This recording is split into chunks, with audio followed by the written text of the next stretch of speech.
أعوذ بالله من الشيطان الرجيم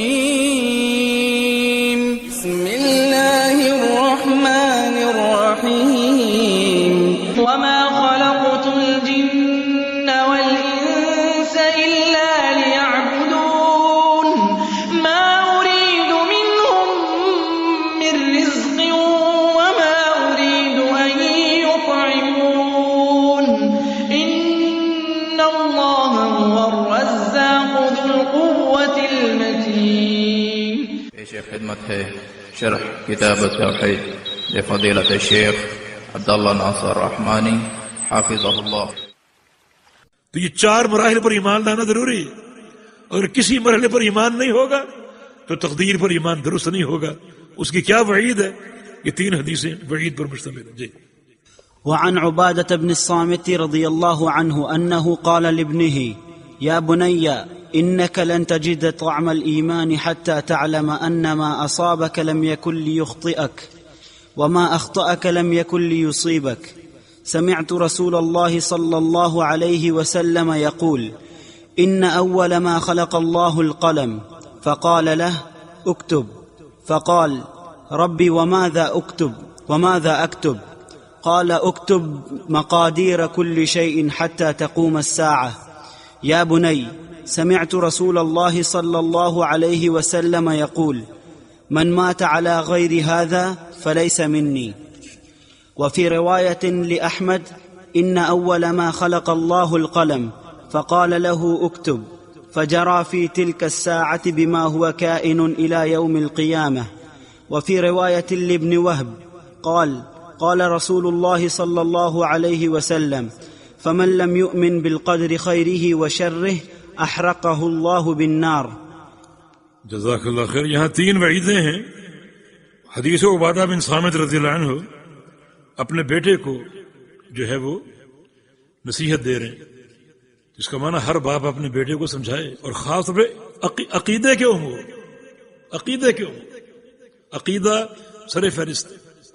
اپنی ذمہ داری کو پہچانو اور اپنی اولاد کی تربیت کرو. اور تربیت میں سب سے پہلا جو مرحلہ ہے وہ عقیدے کی اصلاح، توحید ان کے سینوں میں بھر دینا، علم کا راستہ. یہ سب سے بہترین تحفہ ہے اولاد کے لیے، سب سے بہترین. یہ ایک مشعل راہ ہمارے لیے.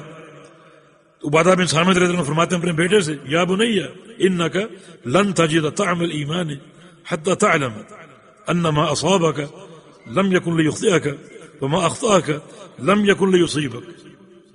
اس وقت تک تم ایمان کا ذائقہ اور لذت اور مٹھاس نہیں پا سکتے جب تک تمہیں یہ علم نہ ہو جائے، تمہارا عقیدہ اس علم پر قائم نہ ہو جائے کہ جو چیز تمہیں حاصل ہوئی ہے اس کا نہ حاصل ہونا ممکن نہیں تھا.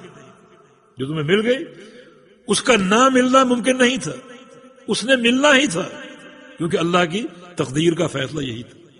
وما اخطاک، اور جو چیز نہیں مل سکی لم یکن لیصیبک، اس کا ملنا ممکن نہیں تھا. جب وہ نہیں ملی تو مانا اللہ کی تقدیر کا فیصلہ یہی تھا، اب اس کا ملنا ممکن نہیں تھا. جب تک تمہارا یہ علم اس پر استوار نہ ہو جائے اور یہ علم راسخ نہ ہو جائے اور تمہارے عقیدے میں علم سما نہ جائے اس وقت تک تم ایمان کی مٹھاس اور حلاوت سے بالکل نابلد، تم محسوس ہی نہیں کر سکتے. یہ ایک وعید ہے. مانا تقدیر پر ایمان لانے والا حقیقتاً ایمان کی مٹھاس سے آشنا ہے. جس کا ایمان تقدیر پر نہیں ہے اور کسی مرحلے میں کوئی جھول ہے وہ حلاوت ایمانی سے محروم ہے. حلاوت ایمانی، ایمان کی لذت، یہ عمل کے لیے سب سے بڑی دولت ہے، سب سے بڑی نعمت. وَكَذَلِكَ الْإِيمَانُ إِذَا خَالَطَتْ بَشَاشَتُهُ الْقُلُوبُ. ہرقل نے کہا تھا جب سنا ابو سفیان سے کہ جو لوگ اسلام قبول کر چکے ان میں سے کوئی مرتد نہیں ہوا، ہرقل نے کہا کہ واقعتاً ایمان کی حلاوت کا یہی تقاضا ہے. جب یہ حلاوت ایمانی دل میں سما جاتی ہے پھر اس کو چھوڑنا ممکن نہیں. تکلیفیں دو، مارو پیٹو، جو مرضی کرو، اس کو چھوڑنا ممکن نہیں. تو یہ حلاوت ایمانی کا فائدہ. تو جب تک یہ تمہارا علم استوار نہ ہو جائے، اس عقیدے پر تمہارا علم قائم نہ ہو جائے، اس وقت تک حلاوت ایمانی سے محروم، کہ جو چیز مل گئی اس کا نہ ملنا ممکن نہیں تھا. اس کے ملنے کا معنی یہ ہے کہ اللہ کی تقدیر میں ایسا ہی تھا، اور جو چیز نہیں ملی اس کا ملنا ممکن نہیں تھا، اس کے نہ ملنے کا معنی یہ ہے کہ اللہ کی تقدیر میں ایسا ہی. لہذا اب کسی شے کے حاصل ہونے پر بندہ اپنے آپ کو کوسے، کوئی نقصان ہو گیا، کوئی خسارہ ہو گیا، کوئی حادثہ ہو گیا، اب ملامتیں کرے اور اس بارے میں باتیں کرے، اگر کہے، یہ تقدیر پر ایمان کے منافی. اور اگر کوئی چیز چھوٹ گئی، رہ گئی، حاصل نہیں ہو سکی، اس پر ملامت نہ کرے، یہ ملامت تقدیر پر ایمان کے منافی. اس کا ادب اللہ کے پیغمبر نے سکھایا، قدر اللہ وما شاء فعل، یا قدر اللہ وما شاء فعل. اللہ کی تقدیر یہی ہے، جو اس نے کیا، جو اس نے چاہا وہ کیا. ہمارا اس پر ایمان ہے، ہم اس پر راضی ہیں. تو یہ جملے اس حقیقت پر ایمان لانے کے مترادف ہوں گے، اور جو شخص اس حقیقت پر قائم ہو جائے اس کے اندر حلاوت ایمانی آئے گی. فرماتے ہیں کہ سمعت رسول اللہ صلی اللہ علیہ وسلم یقول ان اول ما خلق اللہ القلم، اللہ تعالیٰ نے سب سے پہلے قلم پیدا کی. سب سے پہلے قلم یہ مخلوقات میں سب سے پہلے قلم پیدا کی. حالانکہ یہ بات معلوم ہے کہ اس سے قبل بھی مخلوقات کا ذکر ملتا ہے، جیسے عرش، اور اللہ کا عرش پانی پر تھا. عرش بھی پہلے موجود تھا اور پانی بھی پہلے موجود تھا. تو قلم پہلے کیسے پیدا ہوئی؟ اس کی بعض علماء نے یہ تعویل کی ہے، اور وہ تعویل صحیح ہے، کہ وہ مخلوقات جو ہمارے مشاہدے میں، ان میں سب سے پہلے قلم پیدا ہوئی. ہمارے مشاہدے میں آسمان ہے، زمین ہے، یہ پہاڑ ہیں جن کو انسان دیکھتے ہیں، مشاہدہ کرتے ہیں، ان میں اول مخلوق قلم ہے. تو اس سے قبل جو چیزیں ہمارے مشاہدے میں نہیں، نہ وہ پانی جہاں اللہ کا عرش تھا، نہ اللہ تعالیٰ کا عرش. تو یہ مشاہد مخلوقات جو جن کو ہم دیکھ سکتے ہیں یا کوئی شخص دیکھ سکتا ہے، ان مخلوقات میں سب سے پہلے قلم پیدا ہوئی. فقال له اكتب، اللہ نے قلم کو حکم دیا لکھو. فقال رب وماذا اكتب، یا اللہ کیا لکھوں؟ قال اكتب مقادیر كل شيء، ہر شے کی تقدیر لکھو، تقدیریں لکھو، حتی تقوم الساعہ، قیامت کے قائم ہونے تک، قیامت کے قائم ہونے تک ہر شے کی تقدیر لکھو.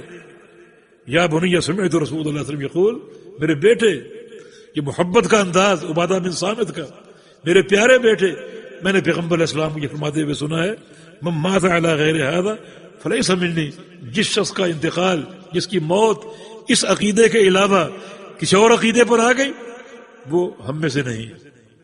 لیس منی، ہمارے طریقے پر نہیں ہے، ہماری جماعت سے نہیں ہے، ہمارے دین پر نہیں ہے، جس کی موت اس عقیدے کے علاوہ کسی موت پر آ گئی.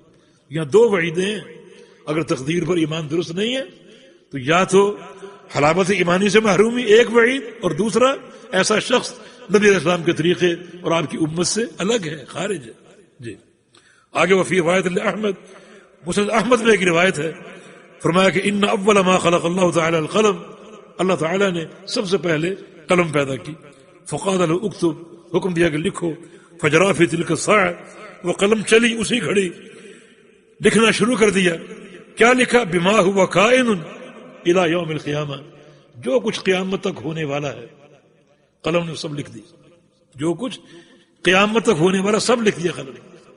یہ مرحلہ کتابت، اس پر ایمان لانا ضروری ہے.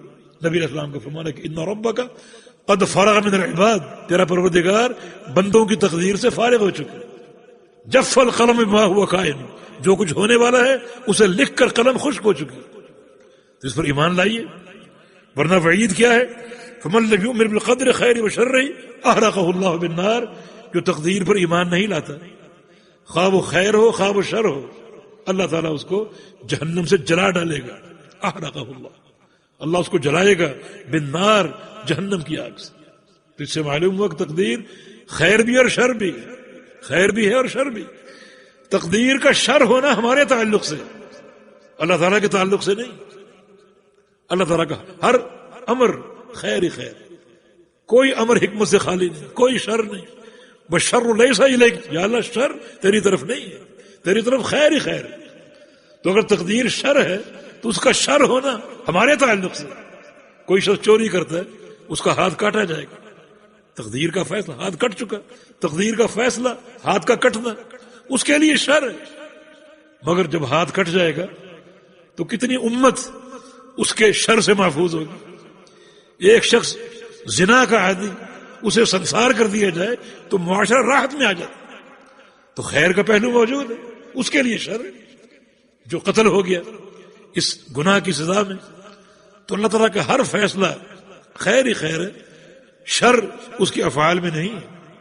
اس کا ہر فیصلہ حکمت کے تحت، اور وہ حکمت خیر ہے، شر اس کے افعال میں نہیں. وتعاونوا على البر والتقوى ولا تعاونوا على الإثم والعدوان واتقوا الله